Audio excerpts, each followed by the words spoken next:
Communication has always been a fundamental part of filmmaking. Whether it's yelling to someone across the set, meetings, pre-production, prep, everything is about communication.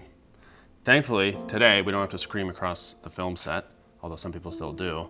We have radios, right? Everyone's used one of those. The walkie-talkie with the surveillance headset lets you push the button to talk to someone and then lets them push the button to talk back. Thankfully, with technology, we have these full duplex wireless headsets, which basically allow everybody to talk at the same time as if you're in a Zoom meeting or in the same room or around the same table. So I've been fortunate enough to work on a lot of big budget Hollywood productions. And the common thread between all of those is that we always have a set of HME headsets or some kind of full duplex headset in addition to our radios. Whether it's the Clearcom HMEs, Polylands, or EarTechs, we always have that on set. So it just shows you how important it is to our workflow and being efficient throughout the day. Usually they're the Clearcom HMEs, which you may have seen. Those range from $1,200 a headset to $1,500. We've also used the Rydell Boleros, which are like $4,000 to $5,000 per belt pack, and they have like a Bluetooth headset and this crazy base station that takes a technician to run. That was kind of the only options for a long time. And in the recent years, which I know everybody here has seen, are these EarTechs, right? So these were like a set of 2, a set of 4, I think up to 8 with the base station. And these are the kind of classic plasticky headsets with the little drop-down mic, volume buttons, and that's it. These worked well for a while. Mine started to fall apart. The audio quality is not great. After a while, they give you a headache because they really squeeze your head if you have a big head like me. And they don't even really have an on-off switch. You have to like hold this button down and hope it turns off, but you're never really sure, and then they die when you go back to the set after lunch. They were good for a lot of people, especially because their price point, about $200 a headset, but there's that saying, I'm too poor to buy the cheap stuff. They do end up falling apart and, you know, they're not as feature rich as I'd like. So that's why I'm really excited about the Hollyland Solidcom C1s. These guys, I got the 8 headset version with the base station and then 1 wired headset. And I just got the chance to use these on a short film the other day and they were awesome. Yeah, we're communicating today, wirelessly.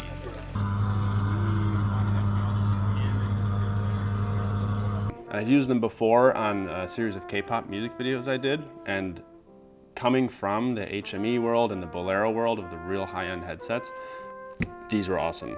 For the price point, they perform very similar to HMEs and have kind of some of the feature set that you'd get with the Rydell Boleros. So right off the bat, aesthetically, I find these to be much nicer than the EarTechs, which feel like they're stuck in the 90s design scheme. When it comes to actually wearing these all day long, you can see how stiff these EarTechs are. In the Hollylands, they have real good adjustability, sliding both sides, and they're much more flexible. You can replace this foam pad over here, it's just a Velcro pad, as opposed to the EarTechs that are like glued on. There's also 2 options of ear cups. You have this kind of foam flat one, which I like because it doesn't block out quite as much noise, so you can still hear people that are talking on this side of you. And then they also give you these ear cups, right? So that's better if you're in like a concert environment or a loud environment and you really want to hear what your DP is saying or what, you know, your gaffer's saying. Batteries are similar, you know, small plastic battery pops right in. So they give you a great multi-bay charger, so you can charge the batteries for all your headsets while they're in use. They also give you 2 batteries per headset, which is nice. EarTechs only come with 1 per headset, which basically forces you to buy extra batteries. The version I got comes with the base station. There's also versions where you have a master headset and then you have ones paired to that master. Problem there is if whoever's wearing the master walks off and goes to the bathroom or something, it leaves everybody on set without communication. So the base station, this guy right here, powers with a gold mount battery or I believe this Sony batteries. Gives you a bunch of options or AC power. This you can place somewhere in the middle of set, high up on a stand, or maybe in a transition from outside to inside so you can still talk to people inside and outside. Gives you great high gain antennas. There's some Ethernet capabilities on there for like networking these together and stuff, but that's not really applicable for us. There's a program in which I'm trying to figure out a way to get your context from sound department into there so you could hear the dialogue being spoken. That'd be a great feature to have. So that's the base station, has a nice rubberized bottom, doesn't slide around, and it feels real sturdy and stout. This also lets you group the headsets into A and B channels, so you can have your different departments on different lines. You can also do all your different settings here for individual headset. So in terms of features on the headset, a real simple one that I love is there's an on-off switch on each headset. Seems kind of silly, but just to know when your headset is off, reach back, turn it off for lunch or at the end of the day is such a handy feature than like holding down a button or just pulling the battery out. You have the optional push to talk button or mute button. So if you don't want to keep flipping the headset up and down, you can just reach up and hit mute. There's also a little indicator light on the microphone that'll tell you if you're muted or if you're live. So that's really helpful. It takes the guesswork out of thinking if you're broadcasting or not.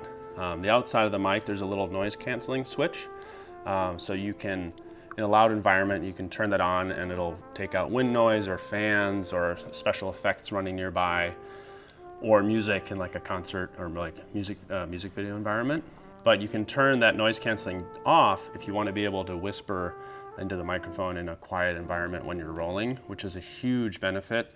The ear techs, you always had to kind of talk loud for the microphone to pick you up. But with these, you know, if your operator is doing something and you want to give them a note, you can whisper really quietly off by the monitors, and people like Steve won't get mad at you. That's Steve Morrow, he's a sound mixer. Which is crazy. As far as the audio quality goes, it's kind of hard to convey that in a video since you can't really record off of these, but I will say they are much better than the ear tech quality, on par with some of the more expensive brands. They sound like a podcast, you know? That's right. Clear. I find them to be much clearer and easier to understand than the ear techs. It feels less like a radio and more like you're talking to somebody in person or on like a good quality phone call. Of course, you can also mute yourself just by flipping the mic up like you're used to with the ear techs and flipping it down to talk. And you'll see that light go red when I flip it up and then back to blue when it's down. Another cool feature with the base station is you can see the battery levels of all the headsets and whether someone's muted or talking. So you could figure out, you know, whose mic is on based on having a list of, you know, Mike has headset 7 and Dave has headset 2, and you can see who's the culprit when they're talking, which a lot of times it's like figuring out who left their mic on and they're out by craft service or something talking to someone and you're rolling and it's really distracting for everybody. The range on these is about 1,000 feet line of sight from the base station. So if you had this in the middle of a run, say between set and base camp, you'd have 2,000 feet essentially of workable range, and you get that thing high up and you'll have really reliable connection. I've got links for both of these in the description below, but if you're conflicted on which to get, I highly recommend the Hollylands over the ear techs if you can afford it. It's really only maybe an extra $100 per headset, and trust me, it's worth it.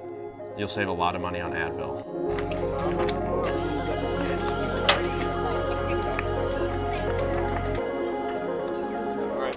Perfect.